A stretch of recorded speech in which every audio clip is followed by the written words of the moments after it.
வாழ்க வளமுடன் நண்பர்கள் அனைவருக்கும் வணக்கம். நான் உங்கள் நண்பன் அர்ஜுன். நான் செபியில் பதிவு பெற்ற பங்கு முதலீட்டு ஆலோசகர், செபி ரிஜிஸ்டர்ட் இன்வெஸ்ட்மெண்ட் அட்வைசர். என்னோட யூடியூப் நேம் அர்ஜுன் பங்கு மார்க்கெட். இப்போ இந்த வீடியோவில் நம்ம பார்க்க போகிறது கொஷின் அண்ட் ஆன்சர். என்னோட யூடியூப் கமெண்ட் பாக்ஸில் கேட்ட கொஷினுக்கு நான் வந்து ஆன்சர் பண்ணுறேன். நான் கொடுக்குற ஆன்சரில் எதாவது மிஸ்டேக்ஸ் இருந்துச்சு அப்படின்னா கமெண்ட் பாக்ஸில் போடுங்க, நான் ரெக்டிஃபை பண்ணிக்கிறேன். அதுக்கு முன்னாடி சப்ஸ்கிரைப் பண்ணாமல் இருந்தீங்கன்னா சப்ஸ்கிரைப் பண்ணிவிடுங்க. சப்ஸ்கிரைப் பண்ணீங்க அப்படின்னா தான் எனக்கு வந்து ஒரு எனர்ஜியாக இருக்கும். ஓகேங்களா? ஓகே, இப்போ ஃபர்ஸ்ட் கொஸ்டின் போயிடலாம். சுப்பிரமணியன் அப்படின்ட்டு ஒருத்தர் கேட்டுக்கிறாரு. அதாவது சுப்பிரமணியன் 1875 அப்படிங்கிற ஒரு ஐடியிலேருந்து வந்துருக்குது. 9 days எகோ அனுப்பிவிட்டுருக்கிறாரு. இந்த வீடியோ ரெக்கார்ட் பண்ணிட்டு இருக்கிறது 3rd April. சார், உங்களுக்கு பொண்ணு எப்படி கொடுத்தாங்க? அந்த காலத்தில் நீங்களே ஷேர் மார்க்கெட்டு எப்படி உங்களுக்கு பொண்ணு கொடுத்தாங்கன்னு கேட்குறாரு. அந்த காலத்தில் நீங்கள் வந்து ஷேர் மார்க்கெட்டில் இருக்கும்போது உங்களுக்கு எப்படிங்க பொண்ணு கொடுத்தாங்க அப்படின்னு நல்ல கொஸ்டின் தான் கேட்டுக்கிறாரு. எனக்கு வந்து மேரேஜ் ஆகும்போது நான் வந்து சிவில் இன்ஜினியர். ஓகேங்களா? அதுக்கு அடுத்ததாக தான் நான் வந்து ஷேர் ட்ரேடிங்க்கு வந்தேன். அப்படிங்கும்போது என்ன கொடுத்த பொண்ணை என்ன கூட்டிகிட்டா போயிட போகிறாங்க? இல்லை, அந்த மாப்பிள்ள வந்து ஷேர் ட்ரேட் பண்ணுறாரு, வா போகலாம் அப்படின்னு கூட்டிகிட்டா போயிட போகிறாங்க, கட்டி வச்சுட்டா அவ்வளோதான் அப்படிங்கிற மாதிரி. இப்போலாம் வந்து ஒரு ட்ரெண்ட் இருக்குது. என்னன்னா, மேரேஜுக்கு ஒரு 5-6 மாதத்துக்கு முன்னாடி மாப்பிள்ளை வந்து ஏதாவது ஒரு கம்பெனிக்கு வேலைக்கு அனுப்பி விட்டுறாங்க. மேரேஜ் பத்திரிகையில் வந்து பேரெல்லாம் போட்டு இந்த கம்பெனியில் பெரிய வேலையில் இருக்கிறாரு அப்படின்னு போட்டு பத்திரிகைலாம் அடித்து கல்யாணம் பண்ணிவிடுறாங்க. கல்யாணம் பண்ணிவிட்டு ஒரு 3 மாதம் கழித்து என்ன பண்ணுறாங்க அப்படின்னா மாப்பிள்ளையை கூட்டிகிட்டு வந்துடுறாங்க. வா, நீ வந்து பிஸ்னஸே பண்ணு அப்படின்னு கூட்டிகிட்டு வந்துடுறாங்க. அதுக்கப்புறம் என்ன பண்ண கூட்டிகிட்டா போயிட போகிறாங்க. ஓகேங்களா? அது மாதிரி தான் நான் இந்த ட்ரெண்டை வந்து நான் அப்போவே செயல்படுத்திட்டேன் 2003. ஓகேங்களா? ஜஸ்ட் ஒரு ஃபண்டுக்கு நான் சொல்கிறேன்.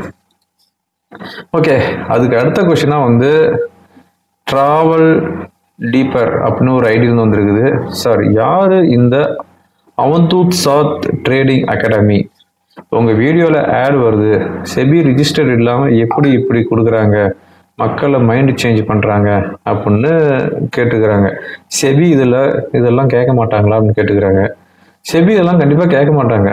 அதாவது செபியோடைய ரூல்ஸ் என்ன அப்படின்னா, நீ வந்து அட்வைஸ் பண்ணுறதுக்கு மட்டும்தான் வந்து செபியில் வந்து சர்டிஃபிகேட் வாங்கணும். நீ வந்து எந்த கிளாஸ் வேணாலும் எடுத்துக்கா, என்ன வேணாலும் பண்ணிக்க, அதுக்கு வந்து சர்டிஃபிகேட் தேவையில்லை. அதாவது செபியோட ரூல்ஸ் என்ன அப்படின்னா, எம்பிபிஎஸ் படிச்சுட்டு இருக்கிற ஸ்டூடெண்ட்டுங்களுக்கு யார் வேணாலும் போய் கிளாஸ் எடுக்கலாம். ஓகேங்களா? அவன் வந்து டாக்டரே தான் போய் கிளாஸ் எடுக்கணும் அப்படின்ட்டு அவங்க ரூல்ஸ் போட கிடையாது. யார் வேணாலும் போய் கிளாஸ் எடுங்க, ஆனால் ஆப்ரேஷன் பண்ணுறதுக்கு மட்டும் எம்பிபிஎஸ் டாக்டர் வேணும் அப்படின்னு சொல்லியிருக்கிறாங்க. ஓகேங்களா? இது எந்த விதத்தில் சாத்தியம் தான் தெரியல. எல்லாம் செபிக்கே வெளிச்சம். ஓகேங்களா? ஓகே, அதுக்கு அடுத்ததான் வந்து IRRA அப்படிங்கிற ஒரு ஐடி வந்துருக்குது. அதாவது விக்ஸ் இன்க்ரீஸ் ஆகும்போது நல்லா ப்ராஃபிட் பண்ணுறேன், விக்ஸ் ஃபாலோ ஆகும்போது கேனத்தனமாக இருக்குது மார்க்கெட்டு அப்படின்னு சொல்கிறாரு. உண்மைதான். அதாவது விக்ஸ் இன்க்ரீஸ் ஆகுது. எப்போ இன்க்ரீஸ் ஆகும்? மார்க்கெட் இறங்கும்போது தான் இன்க்ரீஸ் ஆகும். மார்க்கெட் இறங்கும்போது என்ன ஆகும்? புட் ஆப்ஷன் வேகமாக ஏறும். விக்ஸ் எப்போ ஃபாலோ ஆகும்? மார்க்கெட் ஏறும்போது ஃபாலோ ஆகும். அப்போ கால் ஆப்ஷன் வந்து பார்த்தீங்கன்னா இன்ச் பை இன்ச்சாக தான் ஏறும். ஓகேங்களா? அதனால வந்து விக்ஸ் ஃபாலோ ஆகும்போது கால் ஆப்ஷன் வாங்கி ப்ராஃபிட் பண்ணுறத விட விக்ஸ் ஏறும்போது புட் ஆப்ஷன் வாங்கி ப்ராஃபிட் பண்ணுறவங்க ரொம்ப அதிகம். ஓகேங்களா? ஓகே, அதுக்கு அடுத்ததான் வந்து ஜெய் அசோசியேட் அப்படிங்கிற ஒரு ஐடி வந்துருக்குது.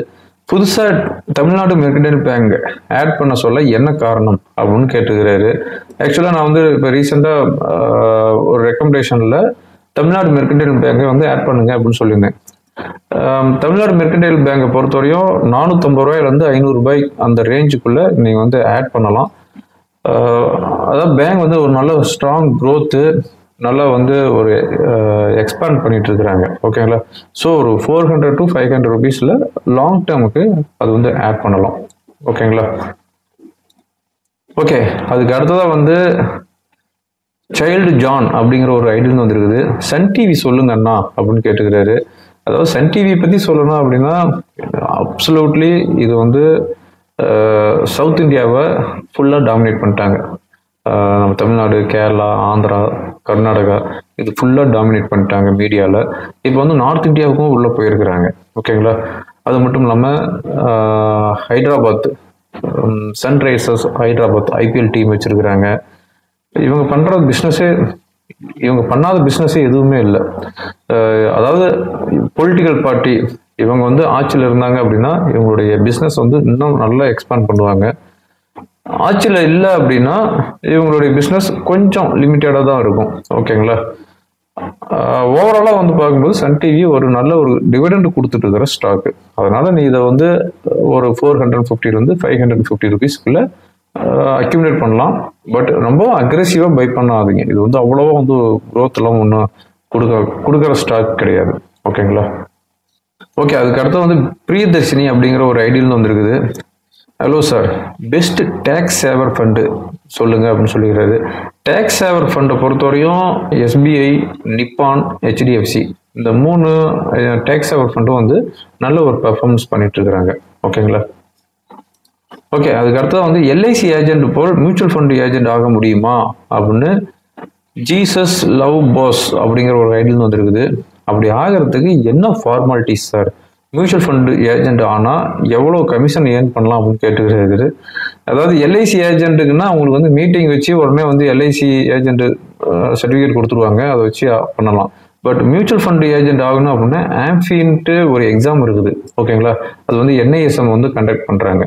அந்த எக்ஸாம் வந்து நீங்கள் வந்து கம்ப்ளீட் பண்ணணும். அந்த எக்ஸாம் கம்ப்ளீட் பண்ணீங்க அப்படின்னா உங்களுக்கு வந்து மியூச்சுவல் ஃபண்ட் எல்லாமே பண்ணலாம். அதுக்கு என்ன கமிஷன் வரும் அப்படின்னு பார்த்தா அவ்வளோவா எனக்கு டீப்பாக தெரியல. பட் வந்து கமிஷன் வந்து ரொம்ப ரொம்ப கம்மி தான். எல்ஐசியில் கிடைக்கிற கமிஷனோட ரொம்ப கம்மியாக தான் கொடுக்குறாங்க. இந்த லாஸ்ட் 5 இயர்ஸுக்கு முன்னாடியே வந்து நல்ல கமிஷன் கொடுத்துட்டு இருந்தாங்க. பட் இந்த லாஸ்ட் 5 இயர்ஸில் வந்து கமிஷன் வந்து ரொம்பவும் குறைச்சிட்டாங்க அப்படின்னு நான் கேள்விப்பட்டிருக்கேன். பட் நான் வந்து அந்த கமிஷன் வாங்கினதில்லை, அதனால எனக்கு வந்து அதை பற்றி ஐடியா இல்லை. ஓகே, அதுக்கு அடுத்து வந்து முபார்க் கலீம் அப்படிங்கிற ஒரு ஐடியா வந்துருக்குது. சார், நான் 6 ஷேர் வாங்கினேன். ஒரு ஷேர் விலை 524.70, மறுநாள் 525.35. இப்படி மாறுவதற்கு வாய்ப்பு இருக்குதான்னு கேட்டுக்கிறாரு. கண்டிப்பாக இருக்குது, ஏன் இல்லாமல்? நீங்கள் வந்து ஒரு 100 ரூபாய்க்கு ஒரு ஷேர் வாங்குறீங்க அப்படின்னா அடுத்த நாள் உங்கள் போர்ட்ஃபோலியோவில் வந்து 100 ரூபா 40 பைசா, 100 ரூபா 50 பைசான்னு இருக்கும். அந்த 40 பைசா 50 பைசா என்னன்னா நீங்கள் கொடுக்குற tax, brokerage, exchange Livy, SEBI charges, exchange tax, இது எல்லாமே இன்க்ளூட் பண்ணி அந்த 40-50 பைசா வரும். அது வந்து அதில் ஆட் பண்ணிக்குவாங்க. ஒருவேளை 100 ரூபாய்க்கு செல் பண்ணுறீங்க அப்படின்னா அடுத்த நாள் உங்களுடைய கான்ட்ராக்ட் நோட்டில் வந்து 99 ரூபா 50 பைசா தான் வரும். 99 ரூபா 50 பைசா செல் பண்ண மாதிரி தான் வரும். அந்த 50 பைசாங்கிறது நான் சொன்னது அந்த டேக்ஸ் எல்லாமே. ஓகேங்களா?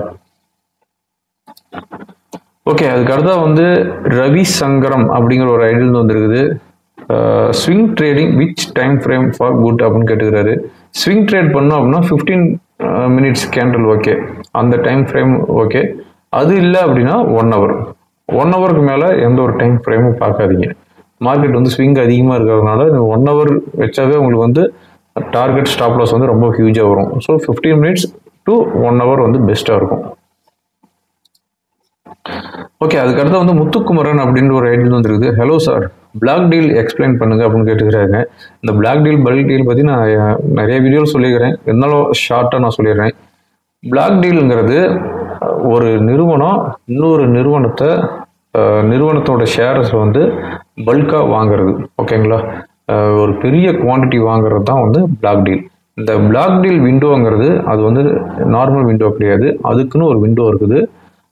பிளாக் டீல்லாம் எப்போ நடக்கும் அப்படின்னா காலையில் 9:15 9:50 வரையும். ஓகேங்களா? இதுக்கு வந்து சம் எலிஜிபிலிட்டிஸ் இருக்குது. அதாவது பிளாக் டீல் பண்ணணும் அப்படின்னா அதுக்கு வந்து மினிமம் இன்வெஸ்ட்மெண்ட் அமௌண்ட் வந்து 5 crore இருக்கணும். ஓகேங்களா? அப்படி 5 crore இல்லை அப்படின்னா 5 லட்சம் ஷேர்ஸ் இருக்கணும். எந்த கம்பெனி ஷேராக இருந்தாலும் 5 லட்சம் ஷேர்ஸ் இருக்கணும். ஓகேங்களா? ஒன்று 5 கோடி இல்லை அப்படின்னா 5 லட்சம் ஷேர்ஸ். அதுக்கு அடுத்ததான் வந்து பல்க் டீல். இந்த பல்க் டீலுங்கிறது காலையில் 9:15 மணி 3:30 வரையும் எப்போ வேணாலும் நடக்கும். இது வந்து நார்மல் விண்டோவில் தான் நடக்கும். அதாவது நாம் ட்ரேட் பண்ணுற விண்டோவில் தான் நடக்கும். இது வந்து ஒரு இன்ஸ்டிடியூஷன் இன்னொரு இன்ஸ்டிடியூஷனை பை பண்ணுவாங்க. இது வந்து ஓப்பன் மார்க்கெட்டில். இது வந்து பை பண்ணுறது, செல் பண்ணுறது, எந்த ஸ்டாக் அப்படிங்கிறது முன்னாடியே கூட சொல்லுவாங்க. இல்லை அப்படின்னா லைவ் மார்க்கெட்லேயே நடக்கும். அப்படிங்கும்போது அதனுடைய ஃபீலிங்ஸ் வந்து அந்த ஸ்டாக்ல நம்ம வந்து பார்க்கலாம். ஓகேங்களா?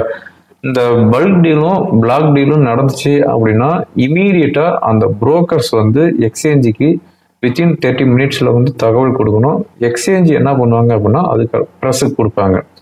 ஸோ இந்த பிளாக் டீல், பல்க் டீல் நல்லா ஞாபகத்து வச்சுக்காங்க. பிளாக் டீல் 9:15 9:50, பல்க் டீல் எப்போ வேணாலும் நடக்கும் நம்ம நார்மல் விண்டோவில். ஓகேங்களா?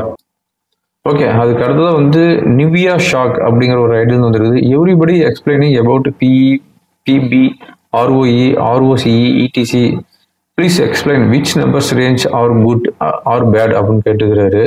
அதாவது ஒரு ஸ்டாக்கு பை பண்ணோம் அப்படின்னா பிஇ ரேஷியோ பார்க்கணும். அதாவது ப்ரைஸ் டு ஏர்னிங்ஸ் ரேஷியோன்னு சொல்லுவாங்க.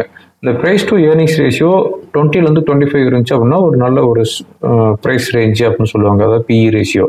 அதே மாதிரி பிபி பார்க்க தேவையில்ல. ROE, return on equity. இந்த ரிட்டர்ன் ஆன் ஈக்விட்டி அதுவும் பார்க்கணும். அது வந்து 15% 20%க்குள்ளே இருந்துச்சு அப்படின்னா better. ROC, return on capital employed, அது அவ்வளோ. அதாவது ஆர்ஓஇ பார்க்கும்போது ஆர்ஓசி வந்து பார்க்க தேவையில்ல. இந்த பிஇ, ஆர்ஓஇ இதை பார்த்தா போதும். ஓகேங்களா? ஸோ ரொம்பவும் வந்து கன்ஃபியூஸ் பண்ண வேணாம். அந்த கம்பெனியோடைய பெர்ஃபார்மன்ஸ் எப்படி இருக்குது அப்படின்னு நீங்கள் ஸ்க்ரீனர் அதில் போயிட்டு பார்த்தாவே தெரியும் எப்படி பெர்ஃபார்மன்ஸ் பண்ணிட்டு இருக்கிறாங்க அப்படின்ட்டு. அதை வச்சு நீங்கள் வந்து பண்ணலாம். ஓகேங்களா? ஓகே, அதுக்கு அடுத்தது வந்து ஐடிஎஃப்சி ஃபர்ஸ்ட் பேங்க் வாங்கி வைக்கலாமா அப்படின்னு ஒருத்தர் கேட்டிருக்கிறாரு. யார் அவர் அப்படின்னா ஆர்எம் மாரியப்பன் அப்படின்னு ஒரு ஐடி வந்துருக்குது. ஐடிஎஃப்சி ஃபர்ஸ்ட் பேங்கை பொறுத்தவரையும் இந்த ஸ்டாக்கு 101 ரூபாயிலிருந்து 53 ரூபா. இதுதான் வந்து 52 வீக் ஹை அண்ட் லோ. இப்போ வந்து டாமினேட் பண்ணலாம். அதாவது 50 ரூபாயிலேருந்து 70 ரூபாய் ரேட் வரும்போது டாமினேட் பண்ணலாம். இதை வந்து நீங்கள் வந்து அக்யூமுலேட் பண்ணலாம் ஃபார் லாங் டேர்முக்கு. ஓகேங்களா? ஓகே ஃப்ரெண்ட்ஸ், மெனி கொஸ்டின் இந்த வீடியோட ஆன்சர் கொடுத்துருக்கிறேன். நான் கொடுத்த ஆன்சர்லாம் உங்களுக்கு யூஸ்ஃபுல்லாக இருக்கும்னு நினைக்கிறேன். யூஸ்ஃபுல்லாக இருந்துச்சு அப்படின்னா உங்கள் ஃப்ரெண்டுங்களுக்கு ஃபார்வர்ட் பண்ணுங்கள். தேங்க்யூ ஃபார் வாட்சிங். வாழ்க்கை வளமுடன்.